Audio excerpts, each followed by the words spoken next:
inzira y'ubukire nayo irasobanutse. Inzira y'ubukire ni igihe umuntu yumva arambiwe, arambiwe, ukumva urarambiwe, ukumva hari ikigomba guhinduka. Icyo kigomba guhinduka noneho ukagiharanira. Ugiharanira ute rero? Abantu benshi bazakubwira bati kubona igishoro biragoye, ariko umuntu warambiwe ubukene igishoro ararakibonye. Icyo ni icyambere gikomeye cyane. Umuntu wese uzumva kubwiye ati akazi karabuze, ujye umenya ko ntabwo ararambirwa ubukene. Iyo warambiwe ubukene, ikintu cyambere kizakubwira yuko warambiwe ubukene nuko ubona akazi ahubwo ukabura aho ugakwiza.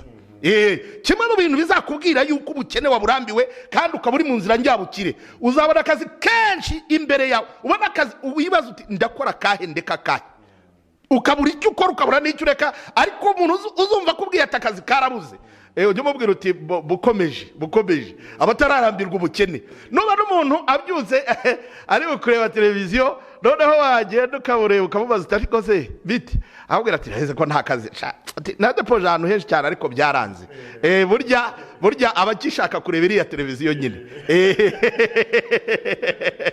abakibishaka abakibiharaye mureka gumya arebe, hari igihe azayirambirwa abone yuko avuga ati none se ahubwo ndakora iki ndeka iki.